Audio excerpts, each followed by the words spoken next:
go, kids. Look out. Tommy McCay here, your fine host, bringing on, with great subtlety, David Oldham, our constitutional expert. There he is, ladies and gentlemen. David Oldham coming on live. Ah, yes, we're going to figure it all out. Let me just stop this video. We'll keep rolling. Oh, that's right. That's how you know how to do it right there. In the waiting room right now, I've got Christian Bengal. He is the city councilor soon to be city councilor if he wins the race for District 6. We're going to have him on the show. Also, later this evening, we'll have Ken Reddick, former mayoral candidate from this go-round just a couple of weeks ago, to broaden the discussion about Tulsa politics. And also next week, Monday, the 21st, I believe, I've got Margie Alfonso from District 79. She's running, lined up to potentially be on the show next Monday. David Oldham, let's check your audio. How are you doing? What's going on? I'm doing okay. How about yourself? Doing very well. Glad to see you. Glad to hear you. I appreciate you coming along to discuss things this evening. We got Christian Bengal, District 6, Ken Reddick, and we're also going to discuss the David Ware traffic stop, Zarkashan Johnson shooting, and we'll discuss that towards the end of the show. But first, we'll press these guys through the hoops. David Oldham from constitutionalgrounds.com. You can check out his stuff there, putting together the Constitution to be able to be reached, accessed easily through his website to all 50 states. Without further ado, let's see if we can bring Christian Bengal in. We'll add him to the mix here, see what we've got. And if I click it properly, there we go, joining. Fine, that was me, not him. There you go, Christian Bengal. Let's check your audio. Can you hear me? There you go. We can hear you. He did. He promised me before the show we were setting this up. He says, I'm going to break your jinx today. I told you. Yes, I think you did, too. It was beautiful stuff. It's great to meet you finally over the Zoom. Christian Bengal, do you know David Oldham? If you don't, there he is. Yes, I do know this guy. Okay. Hi, Christian. How are you? It's good to see you. Good, how are you? Good, good. Excellent. We had a great event here out at Hakey Creek just last Saturday. Congressman Kevin Hearn was out there. Daryl Simmons has a book he's selling, and he was out there with some great comments as well. Ice cream to be had, etc. And so it was a great time to be had by all, but we're going to spend the first few minutes here talking about Christian Bengal's desire to become city councilor of District 6. And let's just focus on that later, about 7:30 when Ken Reddick shows up. We're going to bring him in, broaden the discussion, and then also talk about the David Ware traffic stop, body cam, police shooting. So, Christian, tell us, we got plenty of time and no hard breaks. Tell us about yourself, why you're running, and, you know, what it is, District 6, and where is District 6, like that stuff. Oh, okay.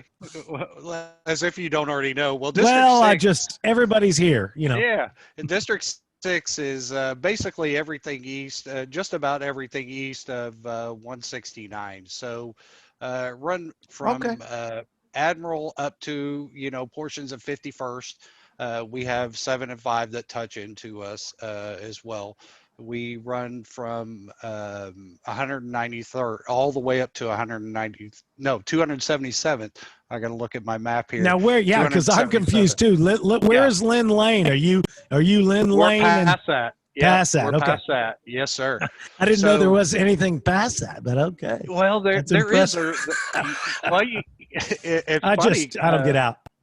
Some of those places, they're just like big farms and stuff like that, where they're raising cattle and have horses and stuff like that. Okay, so excellent. Yeah, there are definitely some big properties out there, out in that direction. So okay, farming, nice. Farming stuff out there, or just big. Yeah. Okay.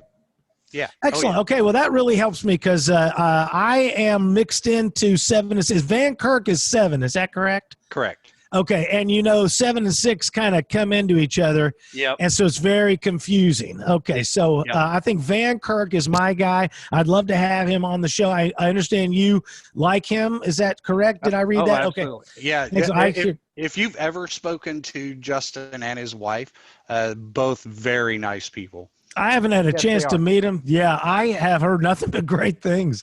Yeah. Excellent stuff. So back to Christian Bengal, District 6. And what is it about you're doing that you want to change? You're fighting an incumbent. Is that true? Absolutely. Okay.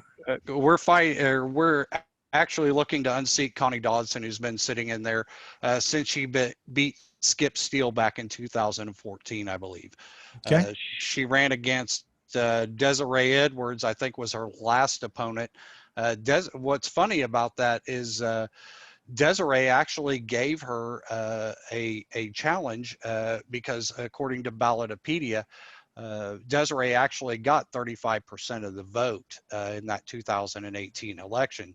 So even though Desiree, from all accounts that I've heard, Desiree didn't really campaign that hard, but to get 35% of the vote and not campaign very hard, to me that said a lot. Number one. Number two, the fact that I'm actually a homeowner in this district, and the fact that my property values don't increase, right? We don't see any expansion or any improvement in East Tulsa, tells me that basically we're not going anywhere. We're not even relevant within the city of Tulsa. So there's just a lot of issues that people have brought up to me that I see myself. A lot of people don't like what I say sometimes, and they think they're my own ideas, but they're not. When you go door knocking, you actually hear what people's problems are, and they see a lot of the same things that I do. So it's en masse that you want to kind of get, does everybody see the same things you do, or are you just being nitpicky as an individual because your property hasn't went up like other portions of the city? So yeah, that's basically what I've always wanted to run for office, but your kids are more important than anything, any aspirations that you may Sure, your have. family first, etc. Absolutely. So my youngest, she's a college student at TU. She's in pre-med. She has big aspirations, to be an anesthesiologist, which I know how much money those guys make. Yeah. So. I do.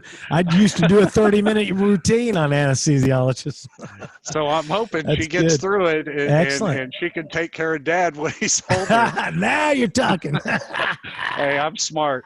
That's right.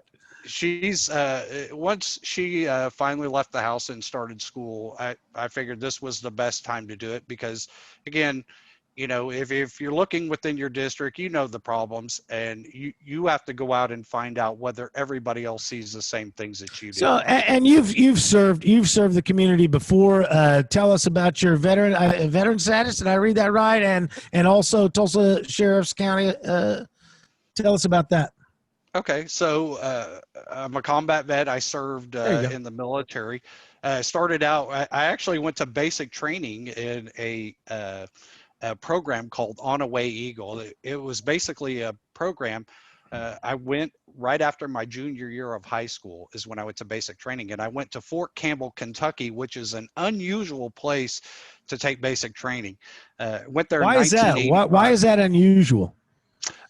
Because it's not a normal basic training facility. Normally it's for airborne and air assault, right? All right. It's the Screaming Eagle base is basically what it is. The 101st Right. Airborne. I like it already. Yeah. So I went to basic training in World War II barracks, which was amazing now that, I think back on that experience. So I got out of the military in 1994. And then when I was working for the city at the radio services division, I met Mark Stevens, which anybody who's been around for a while knows who Mark Stevens is. So Mark Stevens would come in all the time, and he would talk about the sheriff's office and things of that nature, and that they had a reserve program. So I applied for it, and I went through a 6-month academy that basically I spent my weekends and nights going to, and I did it for 17 years. Now, of course, after the Bob Bates incident, there was an investigation within the sheriff's office, to look at all the reserves and their records. Oh yeah. And, there were some missing records, which I got all those straightened out. And then Vic got, I shouldn't say Vic, Sheriff Regalado got elected, and he decided to change the way the share or the reserve program looked, and so it didn't fit well with me. So I went ahead and decided to retire. It wasn't to hide. It wasn't whether I was deficient or just if he's in charge, he's gonna run it away. You don't want to, so you're like, okay, that's fine. You're okay. Yeah, I don't want to make it seem like I didn't like Sheriff Regalado. No, it doesn't seem like that at all. It's just it's time for you to step out. They're gonna run it a different way. Right. And a lot of, if you've been running under a sheriff for a long time, you kind of get used to that system and the way things are done, the demeanor of the program. And since, he was going to make his own changes, a lot of the folks that have been doing this, and I don't know whether people know this, but there are some of the people in that program that have been serving their community for 30, 40 plus years as a reserve out there patrolling the streets. So the Bob Bates incident really kind of did us all in and kind of put us all under scrutiny. So I kind of felt like it was probably better just to move on, and that way he could move in new blood that didn't have any ideas or any conceptions about the way it should be. Right, Oldham. I have heard in the past that the county sheriff, so to speak, or the county is your closest connection to your government as a citizen is concerned. Is that right? Or Well, certainly as law enforcement goes, because you directly elect the sheriff. If anybody's familiar with the Constitutional Sheriff's Association, and so forth, that is the point that they make, is that the sheriff is really our last line of defense for protection of the people against government. And we hope that the sheriffs would step up and actually protect us when government oversteps in one place or another. So that is their place. And so the reserves are, in a sense, local militia, because they're run by the sheriff, but they are ordinary citizens who go through some training and they step up and act as peacekeepers.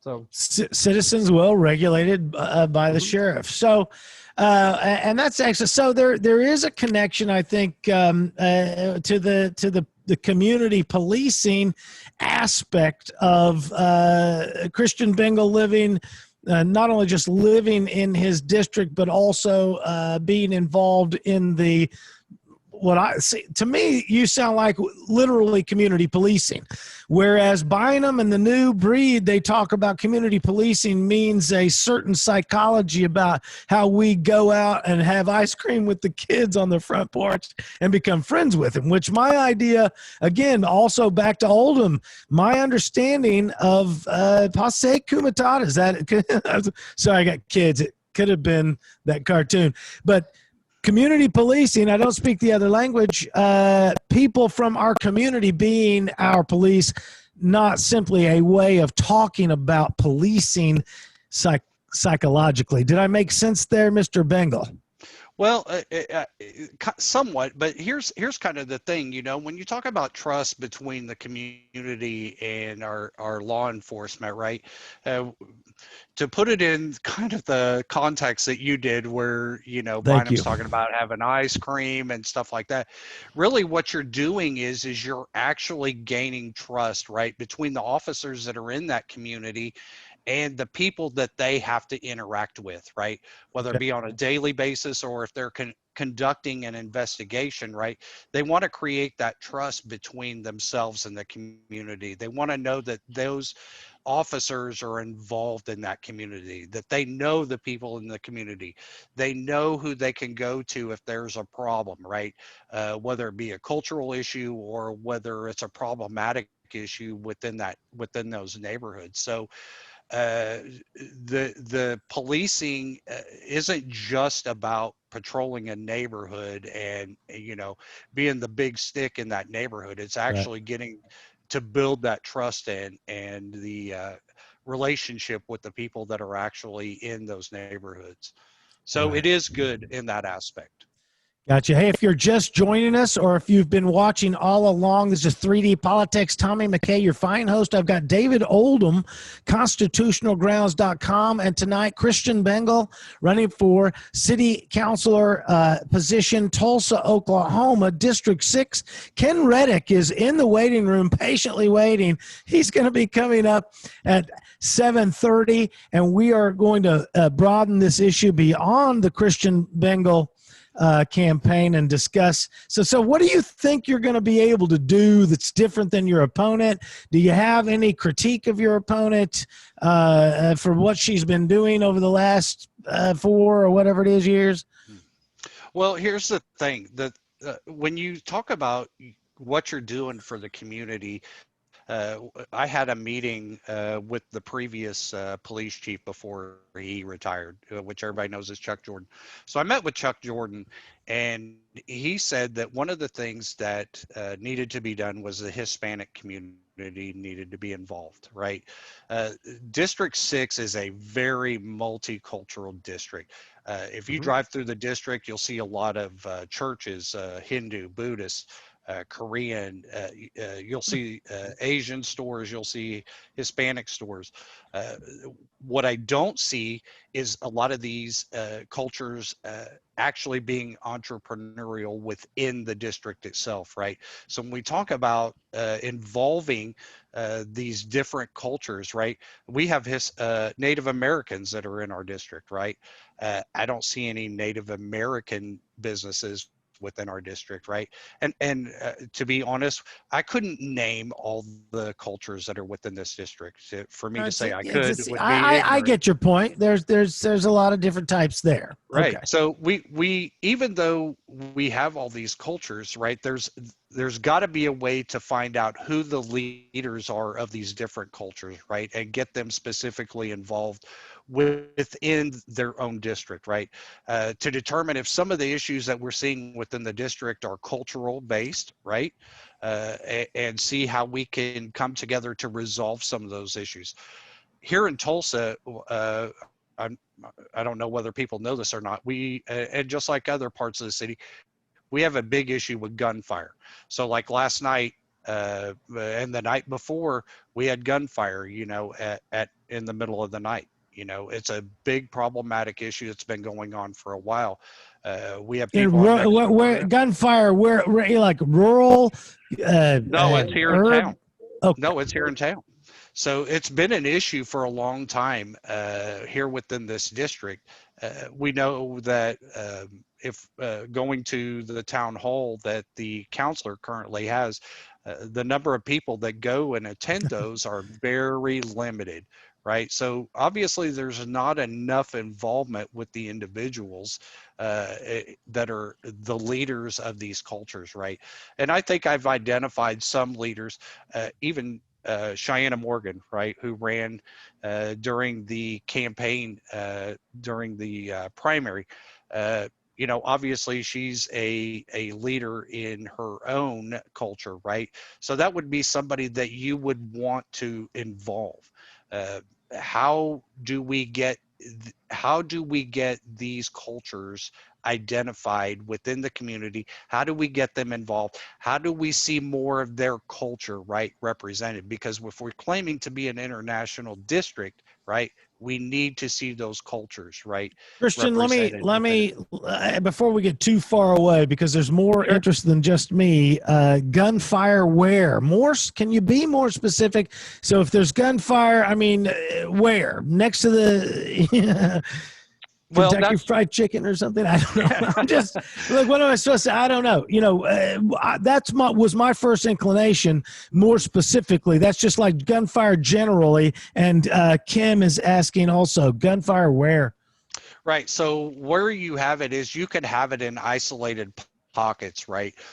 You could have it around the 31st and 129th area, around that direction, right? Then I live at 31st and 129th, right? That's the closest intersection to me. So just further north, we will also hear it as well.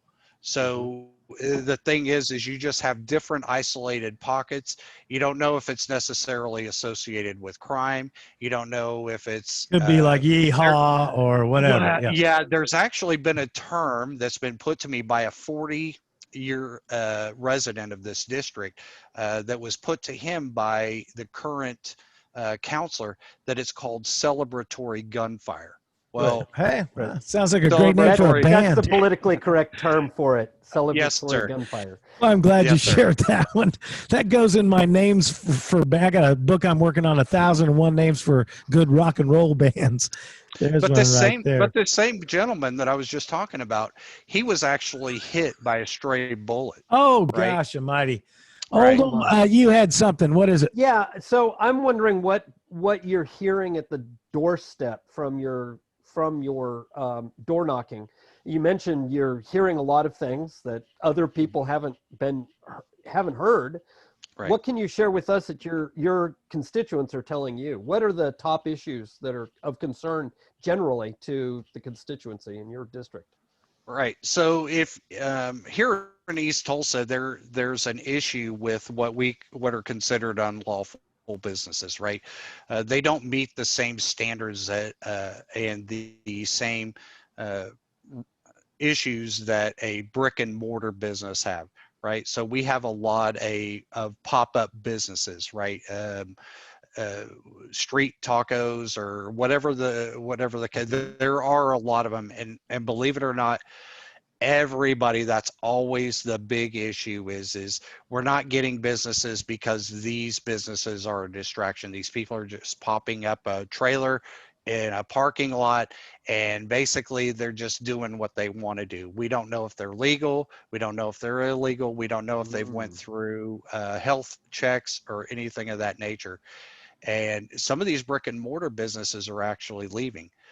One business, which I was actually pleased to see, is there's a building that was occupied by Long John Silver's and A&W. That has now become a new brick and mortar business. So we definitely need to support that. But they're saying that, we're just maintaining, right? We're not getting the dollars. There's a study that was done in 2005 called the Improve Our East Tulsa, right? That study showed some expansion, some building to create a aesthetic environment to attract some of those brick and mortar businesses. Somewhere along the line, it just got trashed, right? Being 15 years out of date, of course, it's going to have to be revisited and looked at to be brought up to date, to be brought in alignment with today's standards. But the thing is that's what people want to see. They see other parts of town that are being have like we're talking about the river, we're talking about downtown, we're talking about all these different parts of town that we're spending the money and investing in, and the citizens here in East Tulsa feel like they're just being led to believe that, with this community health connection building that, the voters voted on for the vision package, to spend $10 million right on this building and then stick it on Union School properties is an issue for them, right? So now the city of Tulsa doesn't own this building, Union's Public Schools does, right? And that's an issue for them. Right. This wasn't brought up to them. They thought that the city was going to own this.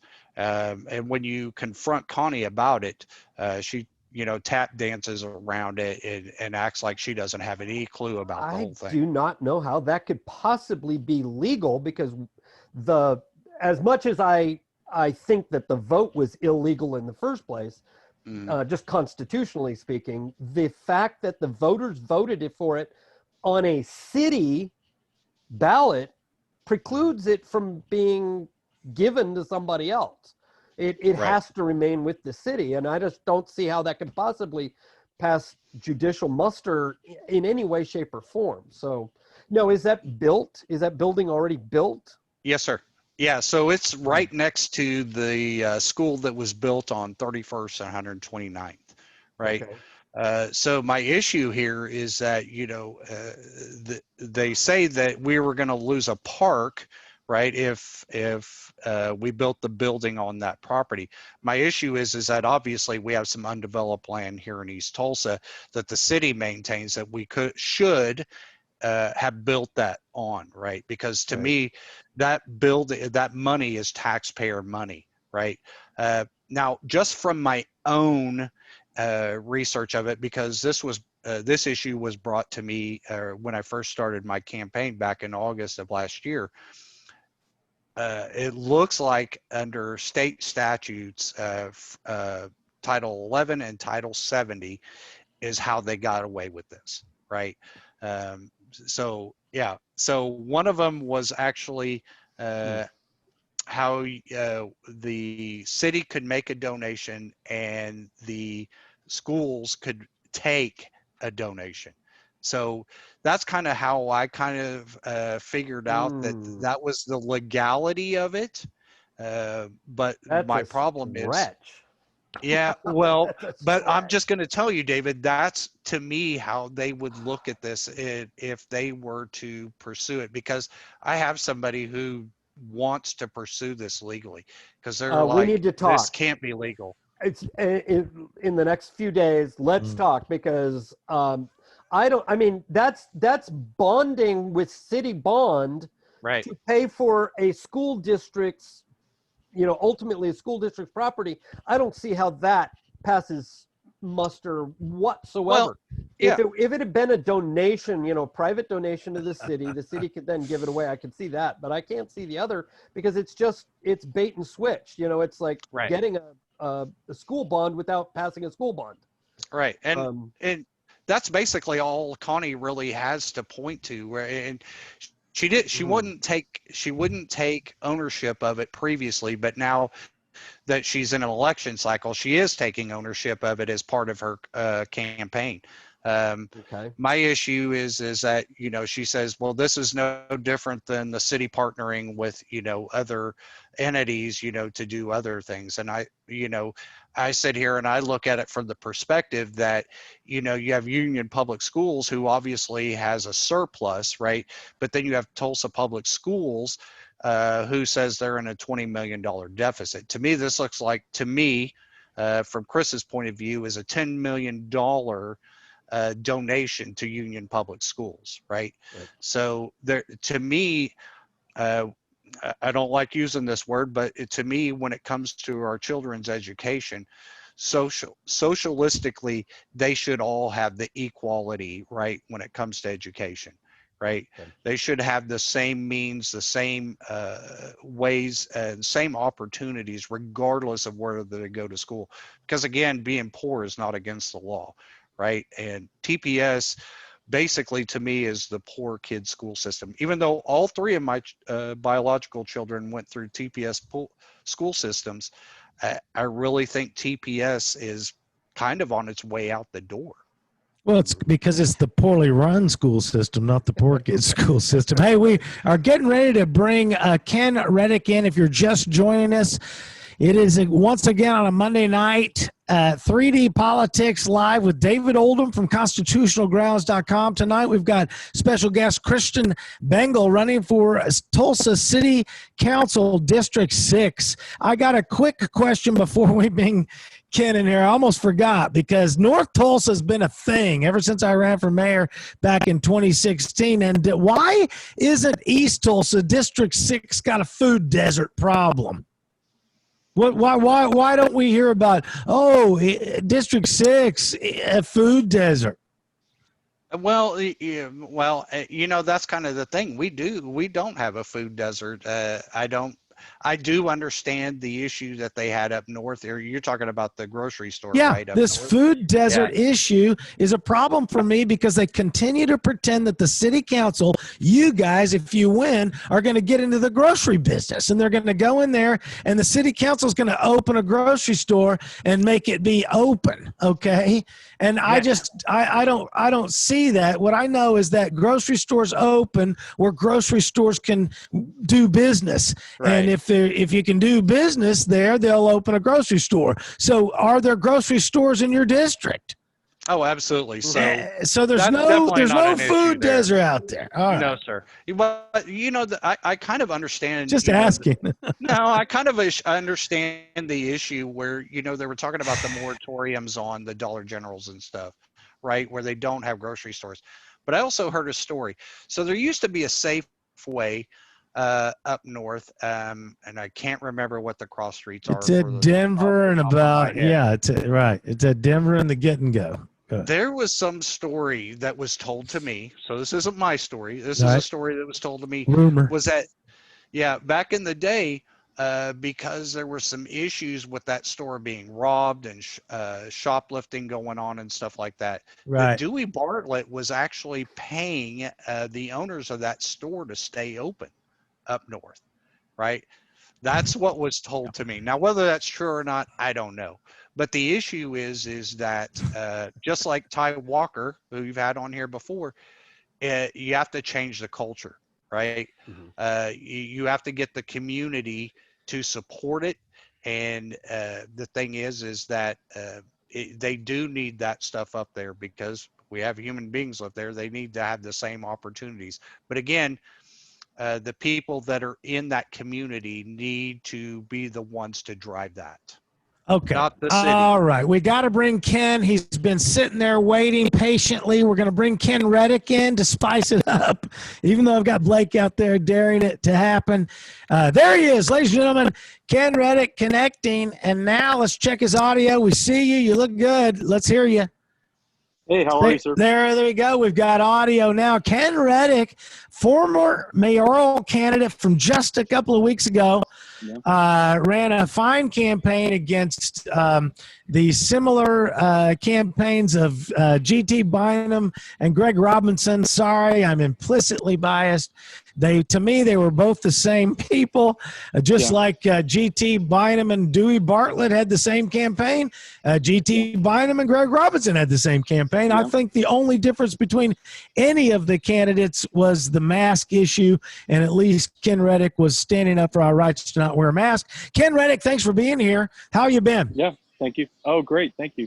Good. You look good out there. And so have you've been paying attention to what we're talking about? And what do you know about Christian Bengal and his, we'll just dovetail from the Christian Bengal campaign and move into the more general topics of Tulsa political issues. But Christian, what do you know and how do you fit in? He's a great guy. We tried our best to support his campaign as much as possible. He did a good job. He made it to a runoff.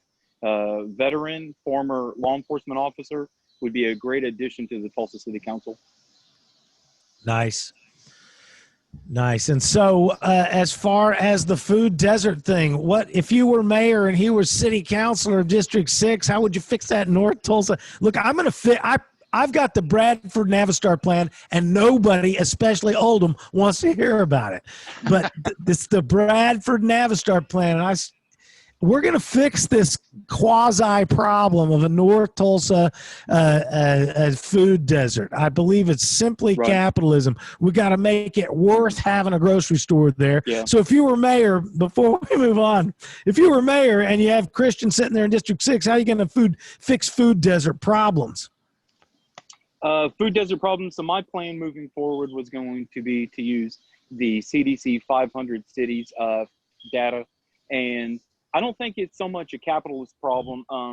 That Gateway Grocers was heavily subsidized by the city, and they still couldn't make a profit when they decided to shut their doors. There's plenty of people eating up there. You won't have a problem finding somewhere to sit down and eat while in North Tulsa. But the problem is, I think it's cultural issues. So if you cross that, if you look at the data from CDC 500 cities, that research, that information, you'll see that those areas up there, they have higher heart condition diseases. They just the obesity rate's a little bit higher. So I think it's just a cultural issue. The life expectancy from North Tulsa to South Tulsa, I think, is a difference of about 7 years. So I think the diet plays into that. What my role as mayor was going to be to try to affect the idea of like land leasing, see if we could Oops. Oh, he froze. Christian, you're still there, right? Yes, sir. So one of the things, this gives me a great opportunity because, You know, oh, there he is. Ken, you froze for just a second there. sorry And about that. your picture, there you go. Okay, you're back with us. We kind of missed about the last maybe 15, 20 seconds. So your thing was going to be to move culturally in the area. Let me set you up like this, because one of the things that I think you and I maybe disagree on, when you say capitalism's not the problem, it's been subsidized. To me, subsidies from government is not capitalism. Well, you know what I mean. So I don't think the problem up there is, can you make money selling food in North Tulsa? It's a cultural issue. You know, everyone says they want a grocery store. I met with a lot of constituents that lived on Charles Page Line area. You know, that Sand Springs, northeast Tulsa or northwest Tulsa area is also has the same issue. They don't feel like they have a grocery store. It's a food desert. So I said, you act like a lot of grocery stores, you know, wouldn't want to come make $1 million a year up here. There's just no money to be made. They open their doors and there's no profit. It's foot traffic. So it's a cultural shift that you need to have. So I thought, you know, maybe we could do a land leasing program up there where we have city-owned property. We lease it out to sharecroppers or farmers, and we could have just, you know, actual farmers markets up there where they don't pay a tax, or they get, you know, you could start community gardens. You could partner them with the Tulsa Parks Department. It's going to be a long-term fix. It's not going to be as easy as Oasis is hoping it's going to be by simply opening up a subsidized grocery store in North Tulsa. It's not going to be the fix. I mean, so many companies have tried to go in there with their low-cost, you know, business plans. And yeah, you're not going to be able to force it. Christian Bengal, what do you got on that topic, and we'll move on. Yeah, I think Ken's right. Subsidizing a grocery store on tax dollars isn't going to fix the issue. You know, like I said, and Ken has said before, and I love Ken, you have to get the community to buy into it, right? And be invested and involved in that market, right? It can't just be something that you force there. It's not going to fix the problem. So North Tulsa, the leaders that are associated to that district, District 1, Vanessa Hall Harper should be the driver behind that if she's the leader. Greg Robinson, same way. They should be the drivers since they're leaders of that community to help drive that. Vanessa Hall Harper has tried to drive that, and her idea was to have the city council fund, or somehow, this was one of my arguments in a Facebook spat some time back. It's like the city council is not designed to run a grocery store. They're supposed to, administer governance. This is ridiculous. The zoning should be as far. Roscoe Turner's claim. Okay, it's a okay. Which is like DBJ. We're going all the way back to Dewey Bartlett Jr. If you're talking Roscoe Turner, you're just talking Dewey Bartlett. Which my problem with Greg Robinson has been it's a Kathy Taylor thing, which was my problem with G.T. Bynum. My whole question to Pat Campbell was, isn't G.T. Bynum conspiring with Dewey Bartlett Jr. to forward the Kathy Taylor plan? I mean, that was when he turned my mic off, you know. He did bring me back on, so he's nice enough about that. But all we're getting is the same Roscoe Turner, Kathy Taylor. It's the same stuff. And is Dodson, Mr. Bengal, is Dodson bringing us the same stuff? Well, I don't necessarily think that's the case. I think the issue is I don't necessarily think she's invested in it. If you believe everything that you read in the Black Wall Street Journal, they've called her a racist, you know, a couple of times, you know, when they were talking about the moratorium on the Dollar General and some other issue, which I forget what that is. But to me, if you have the right people invested in that issue, like I said, with Vanessa Hall Harper, Greg Robinson, obviously with his popularity, right? They should be able to drive and get the people within that community involved to get that going.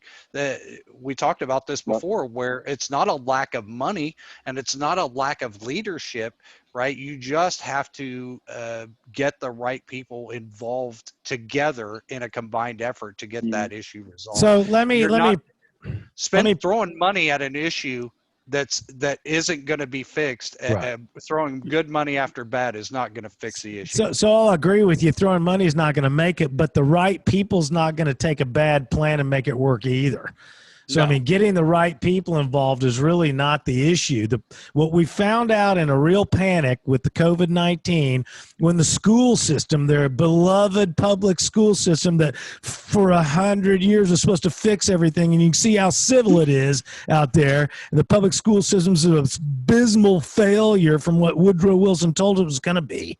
But when the COVID hit and the public school systems failed us, everything came down. You know what the fix was from Joy, Jump for Joy Hoffmeister, state superintendent? Waivers, federal waivers, more waivers, state waivers, federal waivers, city waivers, waiver. You know what a waiver is? Get the government the hell out of the way. Let's get the federal government out of the way. Let's get the city government and the state government. Every answer to every freaking problem for the COVID panic was waiver. And what that means is get the government out of the way. So it's not about the right people, and it's not about the right people running a stupid plan. It's about getting government the hell out of the way. And that is North Tulsa's problem. Oldham, what do you got for that? Well, I think that if government was out of the way, and as I have repeatedly said, and will continue to repeatedly say, licensing is unconstitutional. So I would love to have the conversation with Christian about how to fix the problems in District 6. And I know I go into that area a lot, and I like to eat in that area a lot. And I usually eat at the brick and mortar, establishments. But I also will eat at the pop-up joints. And I don't have a problem with both because they're all legit. They're all just trying to turn a buck. The thing is that if we got them out of the way, then maybe there would be some investors who would come in and actually invest in a business opportunity instead of is the money there for the subsidies and base all of their decision just on the subsidies and then get out. Because I think that's what's happened so far, because they weren't turning a profit even with the subsidies, or maybe they were, but then when things didn't work out the way they wanted, they just jetted anyway, even with the city money. Yeah. What do you guys think about that? I mean, would that help? The Dollar General in North Tulsa, there's no call for government to be saying you can't have a store. Right. We don't like that store. That's pure discrimination. Where does that where does government get off being able to do that? Yeah, anybody finalize this one? I want to move into the David Ware police shooting with Zarkashan and Johnson, and let's get that done. But what about this? Finalize this food desert issue. How do we get government out of the way and the community leaders to take over their communities? Christian Bengal, District 6 competitor. What do you think? Well, I kind of agree with David to a certain point, because like you said, he does eat in East Tulsa. Yes, I do get the issue that you're talking about, the pop-up businesses and eating there, right? They are trying to make a buck, right? Mm-hmm. But the issue isn't that necessarily that, because you don't want to discourage entrepreneurship, right? And that's not the issue here. The issue here is that when it becomes an issue to where your district ends up not being able to retain brick and mortar business because you're just allowing businesses that are unregulated to just pop up wherever they want to, right? There are ordinances that are associated with those businesses.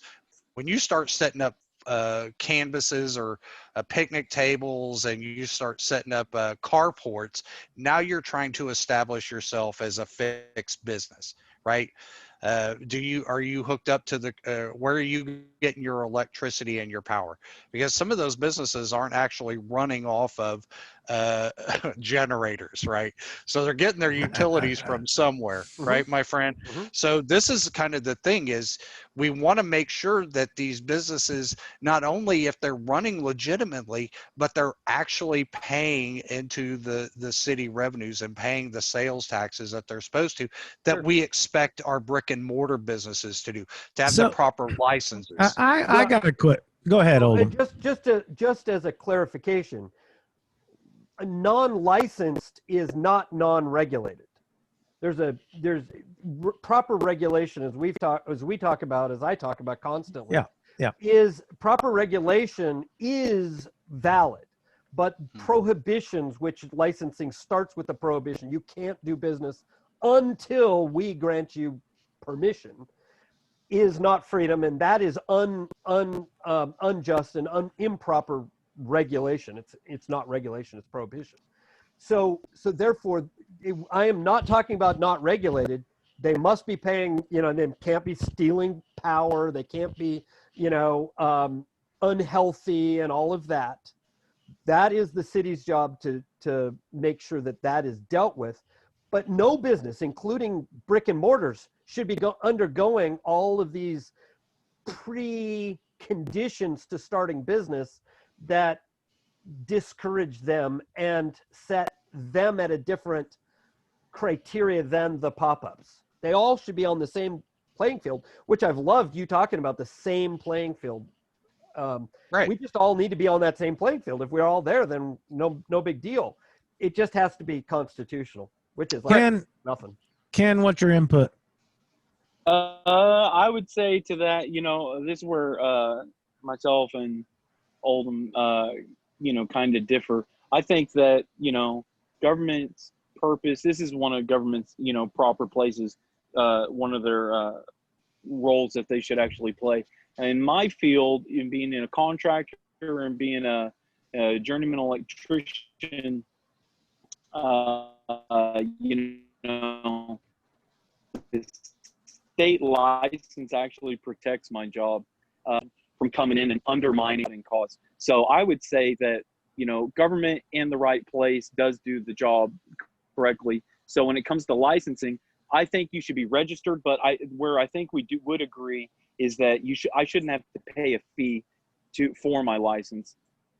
But the state, I don't want to make the state have to, come up with the money to pay for my license. So maybe if we can offset the cost, it's $100, it's about $100 a year, and it's $100 every time I pull a permit in a WASO. The costs don't really equal out.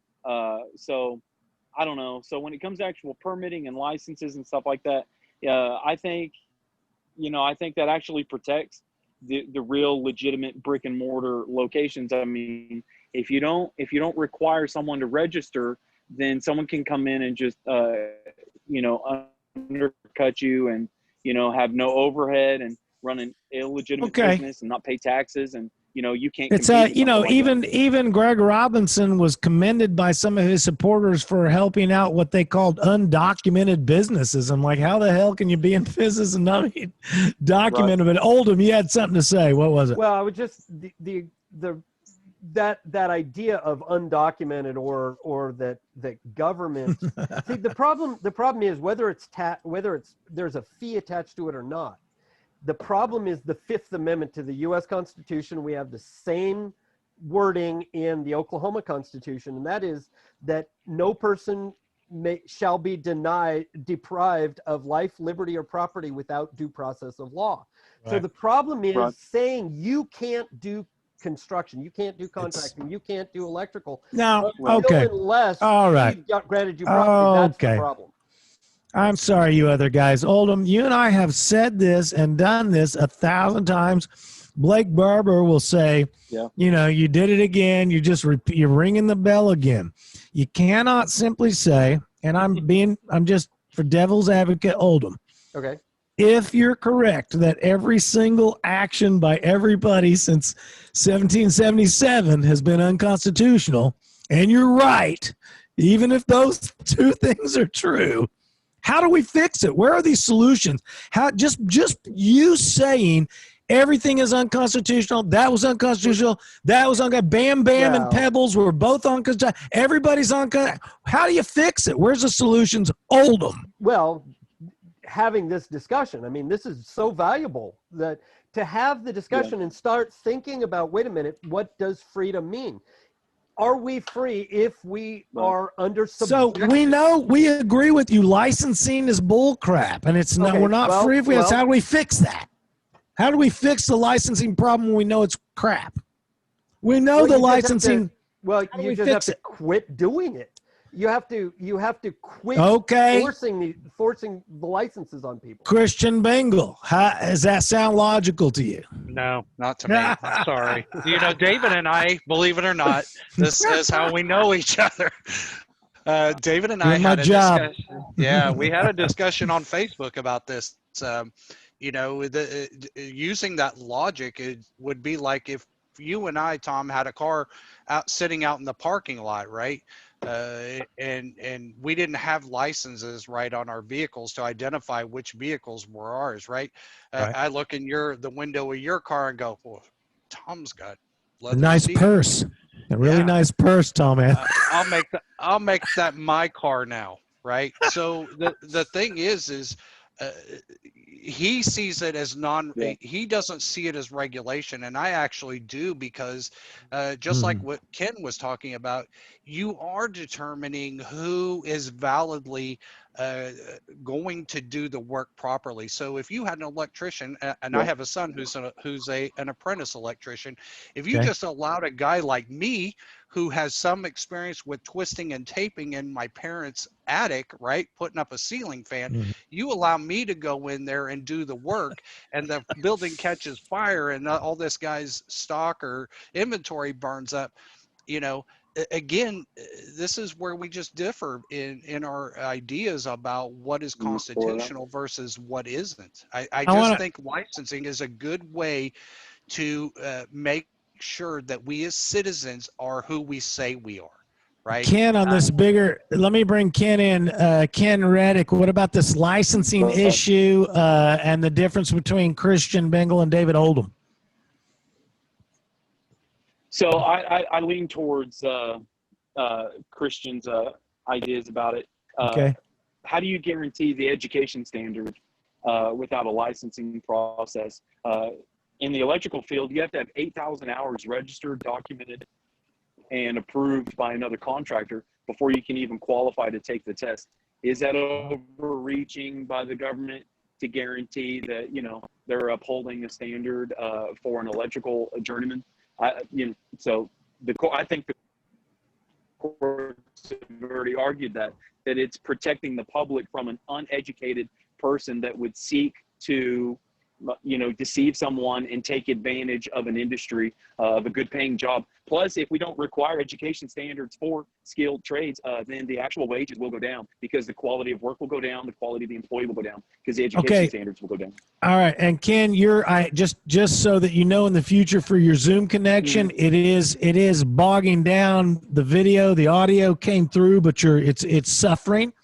But I did catch everything you said. Okay. Now, to back up what Oldham's position is, the idea that the government, and I understand your position, Reddick, what you just said was that the government can ensure that the market has these forces to make sure the consumers getting da-da-da. We're not even talking fraud.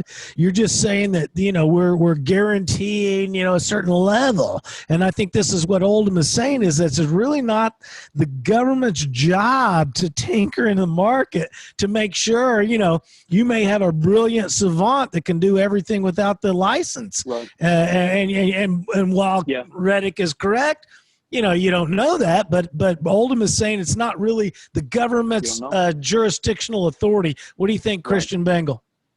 Well, I think it is, if we're talking in context, I think it is to a certain degree, just like the example that I use. I mean, you sure as hell don't want somebody like me going in there to wire up a building, Okay. Okay. or practicing brain surgery Right. just because I Leave had that to me.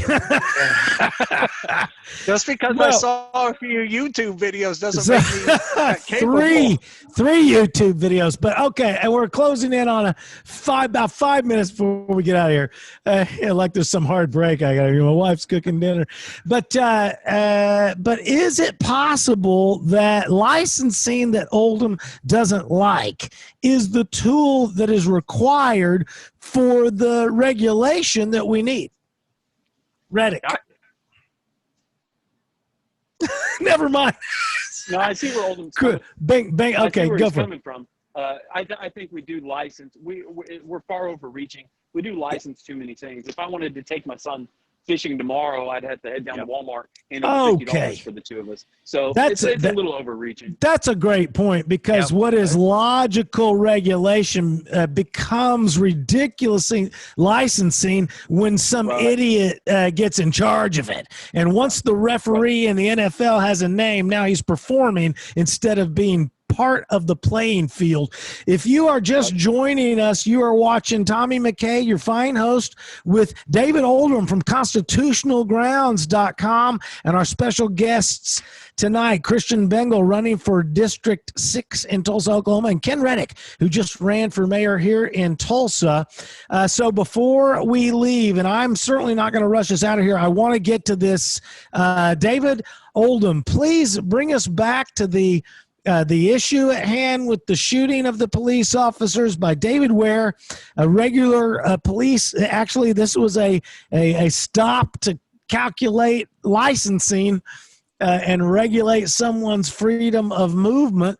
It turned into a deadly situation when David Ware and the police officers got into a fight. I got a couple things I have comments onto this, but Oldham, set this thing up, and then let's discuss the new the new revelations from the footage today. All right. So they released the footage. I don't know if you guys have had a chance to see or have heard the police chief's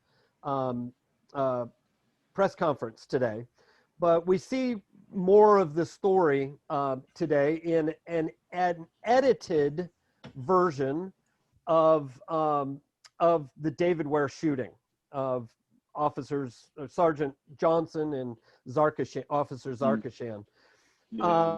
We saw in the video that he was pulled over initially, or came to the attention of the police initially, for making a wide left turn, trying to get in. It looked like Ware was trying to get in before the police officer got there, and swung a little bit wide. No big deal, but it was enough to get him pulled over.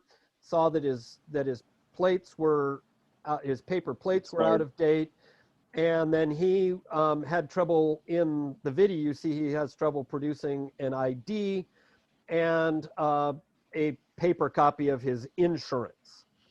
They then decide they want to tow his car.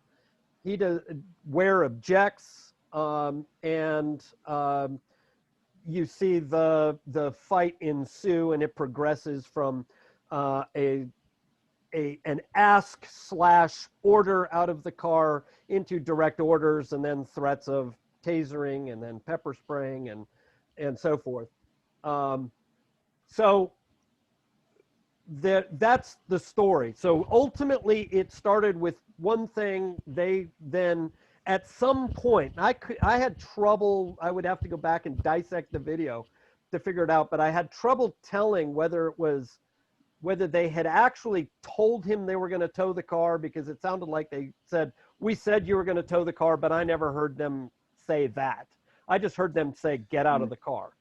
So there was a bunch of orders for him to get out of the car. He believed that if he got out of the car, he was surrendering his car.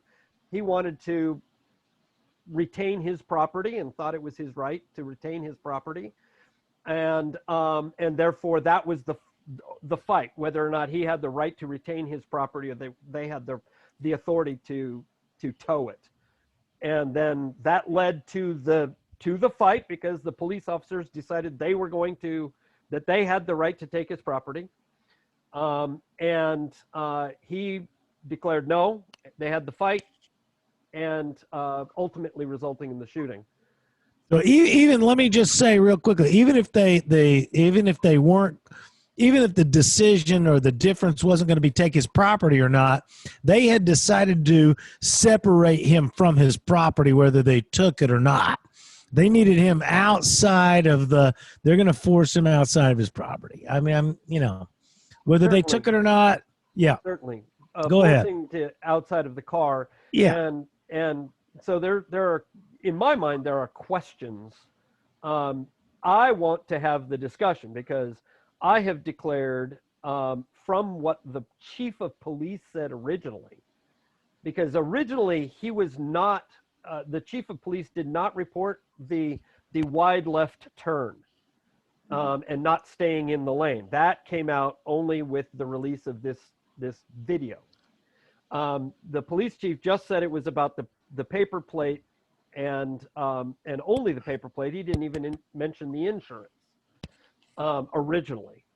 And so I think we need to talk about police actions and police activity and what they do, because I don't believe this would have happened if they had actually done what Mr. Ware wanted and just gave him a ticket and let him go. I do not believe one iota that this would have gone down the way it did.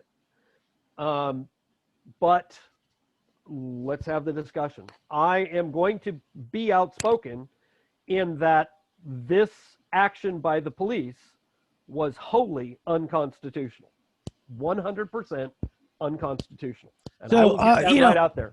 On the other side of it, I feel like both sides of the body cam discussion are hypocritical. There's the group of, I guess I'll say, citizens of whatever sort that are like, we want body cam, we want body cam. And then there's the officer side that is like, look, we don't really want body cam. And then when it all switches, which is what Police Chief Franklin was saying, was that we really weren't interested in body cam, but now we're actually using the body cam as evidence to protect ourselves. Christian Bengal, what do you got on this whole angle here? Well, I agree. The body cam, and if you watch the presentation by Chief Franklin, you could tell he was visibly upset, even having to deal with it. I feel bad for Bill Mussman, Judge Bill Mussman, even having to make that decision. I have not seen the video. I don't care to watch the video. Being an ex-law enforcement officer, I don't care to see the video. We know what the end result was. I don't agree, and David knows this, I do not agree with his assessment of this issue, because again, these police officers are given laws when it comes to probable cause. Right? They know what they're allowed to pull an individual over for, right? The paper tag isn't the issue, right? The issue is that it is not our right to hold court in the street with these officers, right? These officers are sworn to do their jobs based upon the laws of the state of Oklahoma and the United States, right? It's not their job to interpret what's constitutional. They're not the lawyers, right? Their jobs are in their training. This is the enforcement segment of the show. The other stuff happens elsewhere. Go ahead. That's correct. And this is exactly what people need to remember. And I say this every time we talk about our officers here. It's their job to win every single encounter, right? When they lose, this is the end result, right? Okay. If we're in compliance with our laws, we don't have to worry about being separated from our property, right? We don't have to worry about going to jail. This is a good point. Or dealing with Okay. these issues. Well, I do have to say this, because I have to ask you the question, though, Christian. The police officers swear to uphold the United States and the Oklahoma constitutions, as well as the laws of the state and federal union. Right. So they are subject to the Constitution, and when laws are clearly in violation of the Constitution, they are subject to the Constitution first, and they must disobey the state law that would violate a constitutional right. Like to take your guns for no reason, a gun, let's say you had one, would be a violation of your right, and they don't have the right to do that. Yeah, quick response, and I want to bring Reddick in. Go ahead, Christian. But you're talking about a culmination of a lot of laws that this individual was in violation of, right? So the fact that no, they were going to pull the car. Let him. Because of the Oldham. Let the man finish. Okay. Right. So you're talking about the officer had probable cause in his own mind to pull this individual over, right? Yeah, no now, problem. Now, if that's the first challenge, right, that these officers have to face, right, is probable cause. Did they actually have probable cause to pull him over? Secondly, you asked to identify the individual. Now, if this individual had been compliant, and produced his license, if he did have a driver's license, if he had a suspended license, he was still going to get arrested, right? So the thing is there's if he had insurance, right? You have compulsory insurance within the state of Oklahoma. The officer still had discretion, right, under the law. If this person had complied with their commands, to produce identity, right? Because you can still take a person to jail if they won't identify themselves, right? Believe it or not, you can still arrest a person if they refuse to identify themselves and put them in jail until you can identify them, right? You can't arrest me. I'll never tell you who I am. So again, the thing is that the litmus had already been passed for probable cause. Now, whether Chief Franklin knew that at the time, right, of the initial reporting, to the public is irrelevant in my opinion, right? Because eventually, once it gets to his level, he may not have all the facts, right? He's got to make some sort of statement publicly about it. But again, we can't dismiss the fact that this individual did certain things. And again, when you have a person who's absolutely refusing to obey the commands of a lawful an officer upholding the law and doing his job, right? What do we expect, right? Okay. Let's bring Reddick. Let's bring Reddick here. What do you got for us, Ken? I think the problem is current culture in America is we treat every law that we disagree with as a sit-in, during the civil rights movement. If we don't agree with policies or standards or Jim Crow laws, then you just, you simply sit in and, it's like you all said a minute ago, the streets are not the courtroom. If you disagree with the law, if he disagreed with any of the laws and that's why he wasn't paying his tag or anything, then, you don't break the law and then argue with the law enforcement officer. He's a law enforcement officer. His duty is to uphold the laws on the books. If we disagree with those laws, paper tags, car registration, any of those things, licensing, to operate a motor vehicle, purchasing insurance, all that kind of stuff. If you disagree with that stuff, you don't break the law in protest of it. It's not a sit-in. This is not the civil rights movement. You simply abide or you don't participate. If you disagree with the law that's on the books, write your local representative. Let me ask you this. Okay. Let me ask you this, because I'm hearing you guys say the second half of their responsibilities, uphold the law, to enforce the law. Right. Mm-hmm. But I'm not hearing the first and more important part, uphold the Constitution, when those laws are in absolute violation of the Constitution. Okay, the primary law. The primary law is what you're saying. But what Christian held first. But what Christian is saying is that if you want to litigate primary law, secondary law, you don't do it at 3 a.m. in the morning with a gun under your seat. Am I right, Christian Bengal? Should the law officers be forcing the issue either? Right. Well, You're this is with actually the wrong people. This is a nice balance, but I mean, so don't write the laws. So well, and again though, if even still, and we also though, have to talk about, and let's also have the discussion that let's have the discussion also that we've turned police officers into law enforcement officers. We've monetized law enforcement. So, you know, he's not out there keeping the peace. He was actually out there pulling someone over. You know, it didn't come out today that he, you know, that a wide left turn is indicative of a sign of a drunk driver. You know, we heard up until today that he pulled him over for a paper tag. So we've been having the argument this whole time that, you know, this was unconstitutional in the first place, right? I think they're trying to remove our R by adding the wide left turn, you know, is indicative of a DUI. So therefore, no reason to pull him over. But you know, this isn't the right conversation really to have. You know, cause and effect. You know, maybe don't flash the taser anymore. So I do. I want to get into that. Did that accelerate? I want to get into that. It was literally accelerate the. It can to that point, and again, your audio is kind of chunky. It's not coming through smooth. That's why it's a little bit stilted on my end as well as I try to break in. From what I understand, they have a thing called when they arc the taser. Yep. Now they literally promoted this on local news and media as and I believe Chief Franklin was the guy who said we arc the taser to de-escalate the situation. Now that is 100% bull crap.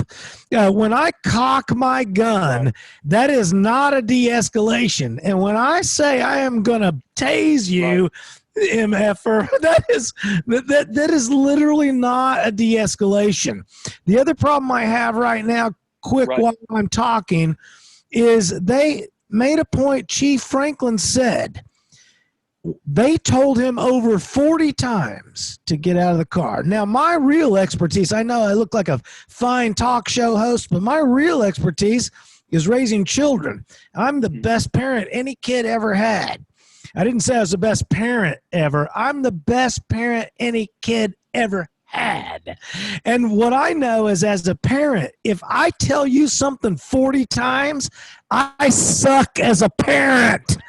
If you are saying something 40 times to the person who's supposed to obey you, you suck at your job. Okay, this is a problem with policy. We are pretending by arcing the taser we're de-escalating. Opposite, you're escalating. Oldham, what do you think? Well, I took that as a serious threat. I mean, in fact, it was given as a threat: get out or else. And right, that's what he said. You know, and I just don't see that as a de-escalation. It might be in a reverse weird sense that providing such force would de-escalate somebody, you know, who may be bent on something. But that's, you know, the net result, not what is going on in the minute. You know, in the minute, you're actually, you know, it's the old MAD, you know, the mutually assured destruction. It's the escalation to such a ridiculous level that people will back down. And it was a threat. To arc the taser is a threat. That is not a de-escalation. Christian Bengal, what do you think? Well, as a law enforcement, you guys are totally wrong. Well, why don't you just say it is a threat and you're using it as such? You are, and it's not a de-escalation. Tell me that. Yes, it is. Yes, it is. And it is a de-escalation. Yes, okay. and let me explain how. Okay. Let me explain how. So a normal person, right, who is of the right mind, who is like me. Right, exactly. if an officer, Oldham, comment. I'm sorry. Go ahead. If an officer arced a taser at you, right, you would know a show of force, right, it is most likely going to have an adverse effect on you psychologically. You're gonna be like, I cannot take this to the next level because I do not want to get tased. I do not want to get shot. I don't want to go through that experience, right? Because it was escalated beyond what I'll escalate, is what you're saying. Correct. You didn't de-escalate crap. You escalated past what I will. No, the issue is that they're trying to gain compliance by showing That's right. that By next level of force. by escalating beyond what I will. All I'm trying to do, Christian, is get you to admit that arcing the taser is not a de-escalation. That's all I want here. And I don't necessarily agree with that, because And again, if you're basically saying that if you don't comply with me, you're going to force me to go to this next level, right? And that's what you're basically trying to do, is de-escalate the situation by showing what next level we're going to, right? If I set normal people are not going to go to that next normal, level. first of all, normal is a purely subjective comment. Yes, it is. Ken Reddick, what do you think about forced compliance? Forced compliance. Well, just tell me what so you think about what I'm saying. There's no such thing as cocking my gun and saying I de-escalated. There's no such thing as chambering my gun and say I de-escalated, brandishing my weapon, or arcing my freaking taser and saying I de-escalated. If you're saying, Mr. Christian Bengal, that you're gaining compliance, I can totally agree, but you're sure as hell not de-escalating. Ken Reddick. Right. Yeah. No, I'd agree with that statement. If you want to gain compliance and say that, there's times I'd like to de-escalate some road rage by flashing my Hell pistol, yeah. but that's illegal. That's no de-escalation. De-escalation is like, you know what? Well, how about if we give you a warning? That's de-escalation. Saying get out of your vehicle 40 times mean you don't really mean business. Any parent who threatens to punish their child by grounding 40 times is a worthless parent. These police officers were either poorly trained or they acted on their own rogue bullcrap. Well, I would like to have come out of this. Should we be escalating such a minor bureaucratic things? I mean, to the death, Oldham. We're going to freaking calculate your ownership of your vehicle to the death. It's ridiculous. I mean, if it follows in logical order, obviously, right? Because if he still didn't comply to everything that they were doing, where would they have escalated it to the death? And is that what our police should be doing, and especially over bureaucratic stuff? And that's the real question, because nobody was harmed in the operation of his vehicle. They did not say we want to do a sobriety check on you. That's why they wanted him out. They wanted him out so they could tow his vehicle. That's what they said, at least in what they released on the video.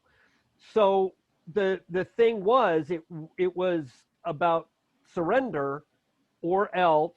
And I just wonder if that's really where our police officers should be going, because he said, give me my ticket. And if they had written him a ticket and then in court they'd said, no, you can't have your car because X, Y, and Z, he would have had his due process, and he would have then been lawfully deprived of his property. A lot of speculation here. Well, and there was on the cops' part that night a ton of speculation.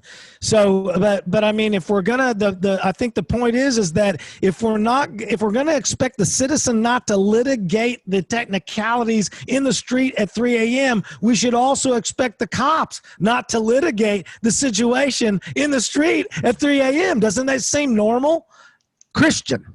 Well, again, if you're putting these cops out on the streets to, to do what is the question? Yeah, to stop a potential drunk driver, right? Wait a minute. Potential. They're not an oracle, Mr. Bengal. That's right. But did somebody commit a crime, or are they supposed to stop potential crimes? Because everybody potentially did something. Did they pass probable cause? Right? Did they pass that litmus? Right? That's the issue. Oldham. Well, only for the stop, but not. I would disagree that they had cause for everything else constitutionally. But the point is that according to what we saw in the video today, there was no attempt to ascertain the sobriety of the driver. None. But again, though, was the individual asked to identify themselves? right? Because this is on a normal stop. When you're doing a normal traffic stop, right, you have to start out with probable cause. You already have to know why you're pulling this individual over, because you're going to inform them, number one. Number two, you're going to ask for identification and to verify, number one, who this individual is that you're engaging with, right? Whether they're meeting in compliance with the laws with compulsory insurance and things of that nature. So you haven't even got past the second step of identifying this individual, right? So before you can even make the determination as to whether anything else beyond that is an issue, you haven't even gotten past the second step of identifying the individual that you're dealing with. Okay, the let's paper bring tag Reddick. becomes irrelevant. Okay, let's bring Reddick. What do you got for us right now? Oops. He's frozen up. He's frozen. It is a great photo, though. I mean, my God. I completely agree with what Christian's. Okay, he's agreeing with Christian. Your audio's breaking up, but he likes it. I'm agreeing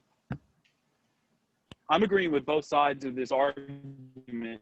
But the good thing is that we're actually having this discussion. We're not wholehearted, and we're not just backing the police 100% on this one. We're actually having the discussion, asking the proper questions, and saying, moving forward, should these policies change? Should these standards change? Should these practices be looked at and evaluated? We have to turn the silver lining out of this tragedy. I think this discussion and moving forward, it's going to be stuff like this. I appreciate that. If you're just joining us, Tommy McCay with 3D Politics Live every Monday night, 7 p.m. David Oldham, constitutionalgrounds.com. Tonight's special guest, Christian Bengal, running for District 6 Tulsa City Council, and Ken Reddick, former mayoral candidate here in Tulsa, just this last go round. And I really appreciate you guys coming out. I appreciate the discussion.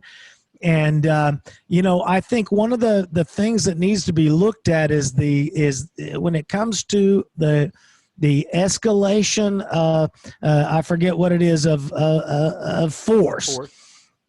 And so there was a situation just a few months back where a guy standing on top of an IMSA type of ambulance type of thing at a quick trip there at 11th and Utica or whatever. Well, if John Wayne would have been there to knock him down real fast within 5 minutes, then everything would have been just fine, Mr. Bengal. If they would have just escalated right off the bat and knocked that SOB off the top of the vehicle and just bagged him and tagged him and taken him downtown, then nobody really would have ever had a news story.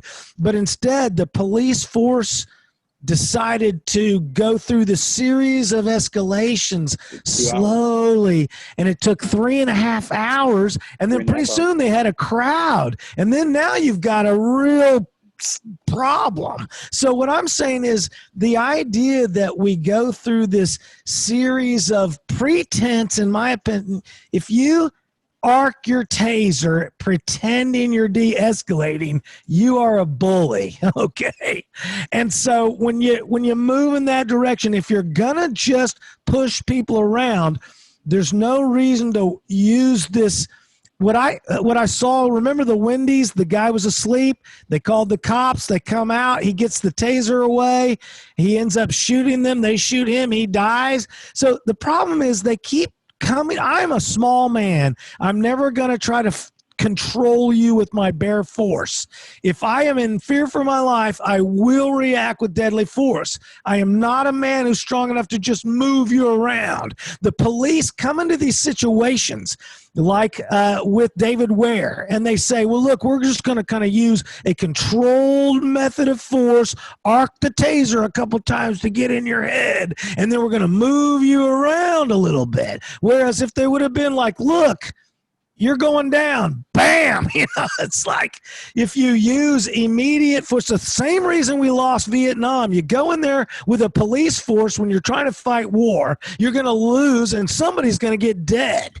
So I think the reason we're having these escalated problems with police violence is we're not pointing the gun to pull the trigger. We're pointing the gun to brandish to make you do what we say. The whole problem with the Terrence Crutcher thing, Betty Shelby followed him around like a little puppy. Which, if you're going to do the trick, knock the guy down, bag and tag him, take him out. But no, we're going to go through this series of potentially escalatable things and then pretend arcing the taser is somehow de-escalating. What I'm saying is, if you're going to draw the weapon, pull the trigger. Yeah. If you've got a problem with a guy somewhere, knock him down. The whole little do-si-do with David Ware, pretending we're going to take you out of the car but not take your car, look at you but not look at you, have probable cause. That's what got somebody killed. Can you tell me, Mr. Christian Bengal, for sure that if the cops would have just let this guy make a wide turn and roll down the road, people wouldn't be dead, i.e. cops? Cops would not be dead if they would have just let the guy roll down the road. What was he going to do, sell drugs down there? Mr. Bengal. Again, we can speculate all day long about what would have happened, right? But the issue, again, to me is that, at a certain point, we have created an issue within our society right now where everything a cop does is questionable. The grabbing of those young men, back in the day when I was a kid, if a cop would have snatched me for jaywalking in the middle of the road, my parents would have beat me as soon as I got home, had I been in the same predicament, right?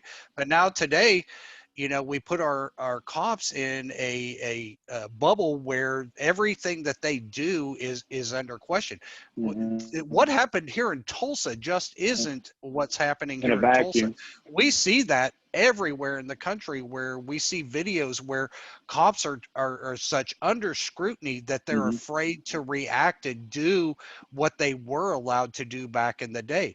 The problem is they don't want to have to go to that level, right? So when we talk about de-escalating, that arcing of the taser, right? Yeah, I get what you're saying. It's not a de-escalation, but what you're trying to do is you're trying to give that person a chance to comply so that you don't have to go to the next level. That cop does not want to be in that position any more than you do. No, I get that. I'm not saying they're bad so it's people. Unfair. It's unfair to characterize an officer who is doing his job as being faulty for doing what he feels like he needs to do to try and gain compliance. Let me just clarify real quick. I'm a definer of words and a parser of terms. And what I'm not talking about the officer. What I'm saying is to arc one's taser is not a de-escalation. I don't care who's holding the taser. That is not. It is not a de-escalation. It would be to me let me tell you something. If I were in Mr. Ware's shoes and I didn't want to be separated from my property, as David says, and I felt that I was in the right, and I decided to hold court in the street at 3 a.m. because I made a wide turn, right? As soon as a cop would have shown me that, he was going to tase me or spray me in the face with pepper spray or drew his weapon, that would be enough for me, because it would be enough for you. But again, it's an escalation of force it's an escalation of force that drives you to de-escalate. Has driven me to that level. Fine, whatever the motivation is, quit pretending that the arcing and the drawing of your weapon is a de-escalation. That's a show of force. But it's the intent. Tom, he has acknowledged that. The intent doesn't matter. The actions are what matters. But it does in the case where you're trying to gain compliance on the individual. It's about a use of force then. Let's talk about what it is. Quit pretending it's de-escalation. You want to use force to gain compliance. I can totally agree with that in the situation that's needed. I don't have a problem with that. But let's not pretend words don't mean what words mean. Police chiefs like Franklin don't get to say you arc your taser as a de-escalation. That's a problem for the cop. The cop who's trained to think that that by me cocking my weapon and I'll arc my taser. That's de-escalation. That's bullshit. That is not de-escalation. That is a show of force. And if it de-escalates, maybe it does. Well, yeah, it's a show. Then you just agree with me. Yeah, it no, is I not, do agree with you. Okay, it's I not do a agree with you. de-escalation. Fine, is. I'm happy now. Okay. See, yeah, I asked for it early. I said, just admit it's He's not a done it a couple de-escalation. times, Tom. It's a freaking show of force. That's all. In Christian's defense, he has done it a couple of times. Yeah, I must have missed it. Yeah, you did. You're talking about words, Tom. Well, It was that thing where you said "but" and then you went on and on and on. Here's the thing that's this is why I enjoy having these discussions. And I don't mean it's enjoyable, the situation, not in the slightest. But I am glad that we're having this discussion amongst people of potential power in the future, because we need to have these discussions. Should the cops be in this position in the first place? We need to talk about the broader problem where David Ware had had all sorts of run-ins from the police and such egregious actions from not only the police but the prosecution and judges, to the point that he doesn't believe he's gonna get justice and get his property back in court, and therefore, or certainly not without undue amounts of money that he may or may not have. But the point is that there's a even bigger problem that's caused by we the people of the state of Oklahoma over incarcerating and throwing people in prison for ridiculous stuff. And David Ware was a recipient of that supposed justice, which was no justice at all in constitutional perspective. So yes, I mean, there's so much more to this story that we have to dig into. I just hope everybody actually will dig into it, because I've read every stitch of paperwork there was up until today, and new stuff has come out. I'd read every stitch of paperwork that's been presented, and there is so much more to this story. We all as a community need to focus on it. Very good, Oldham. I appreciate you saying that. Let's wrap it up with some final thoughts. It's about 8:30. We've gone plenty well into it. You guys have suffered me greatly, and I appreciate it. Ken Reddick, final thoughts before we get out of here. Let's make sure we get out there and support candidates like Christian Bengal and Cass Fowler. If we lose city council, we will lose Tulsa. Conservative values will be out the door. If you think GT Bynum is not paying attention to these two races, District 5 and District 6, you're sadly mistaken. If you are watching this, share it. If you don't live in District 6, still support Mr. Bengal. It is a stronghold. District 5 is a stronghold. We need to maintain, Cass Fowler, being our representative in District 5. If you don't live in those districts, you still got to find a way to support these two guys. We have to. Excellent, Ken, and I appreciate your run for mayor. I hope you stay in the mix. Hopefully, if you do, we'll bring you back on. I think we need somebody who's going to run for mayor every Monday night for the next 4 years. Christian Bengal, final thoughts, and I think you're the guy, even though I pressed you really hard with some disagreement. I think you've got a good head on your shoulders. I think you're what the city council needs. Christian Bengal, District 6, final thoughts. Well, I appreciate you guys taking the time to sit here and argue, especially since I got to have this live with David this time instead of back and forth on Facebook. I really appreciate I like it more face to face. Yeah, I do too. The thing is we as a society need to understand that the honorable professions that we have, we need to get back to those ideas, right? Where we still have honorable professions like being a teacher, being a fireman, being a policeman, being a veteran, or serving in the military. Every profession really is honorable if you're supporting your family and you're a law-abiding citizen. But the thing is that we do have to understand that we do, as citizens, right, we do have laws that we do need to obey. That's what makes us a civil society. That's right. We do need to understand that, our policemen out here that are they're moving from fluid situation to fluid situation. We don't need to hold court with them on the streets, Right. and we do need to support them. And I feel bad for anybody who's going to sit on the jury. I feel bad for the judge, the prosecutor. I feel bad for the families. Everybody. It's a that's gonna have to tragedy. deal with There's it nothing there. good here. Yeah. Yeah, it's a tragic. Even if it had been on the flip side and David Ware had been the one to been killed, it would have been The whole thing is jacked. Yeah. right. So I just want people to think about that and not put so much pressure on our officers. We need to let them do their jobs and not be afraid to do their jobs. Right. Yeah. Right. So, I am trying to unseat an incumbent, which It's a is heavy very incumbent, difficult. from what I understand. Yeah, and you know what? Here's the thing. I did not get one PAC. I did not get one PAC endorsement. And you know what? I'm still proud that we did make it to the runoff. Well, So, you were against the Vision 2025 package. Is that right?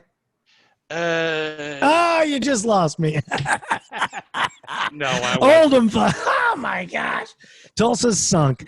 Oldham, what do you got for final comments? Well, I think I said most of it, just a minute ago, but I'm appreciative of you guys coming on and sticking through it. Christian, we haven't been easy on you. And no, I mean, no, I was. You've hung right in there. And I think that says a lot for you as a candidate, that you will stick in there. And that you will have these kinds of discussions. If you'll have them with us, you'll have them with the average constituent. And if we can have these kinds of discussions, then we'll have somebody who will actually listen to us in office instead of somebody who sits in an ivory tower and does what she wants anyway. And I appreciate that. That's right. And I got to say, both you guys are reasonable. Oldham, you're semi-reasonable. GT Bynum didn't even GT Bynum wouldn't even come on the show. Every other candidate did for mayor. Ken Reddick, Ty Walker, and the rest of them. And so once again, Christian Bengal, District 6, good luck on your race. I hope you win. Thank you. Ken Reddick, way to go. I hope you come back every Monday and we'll run you for mayor in 4 years. David Oldham, constitutionalgrounds.com. Go out there and learn about the constitutions. I am Tommy McCay, your fine host with 3D Politics here every Monday night right here on 3D Politics Facebook Live.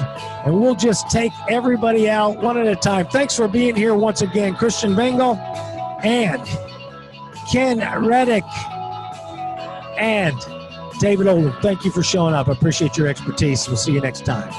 Ladies and gentlemen, next time, Monday night, we hope to have Margie Alfonso. It's tentative. She said yes. We'll find out if she means it later.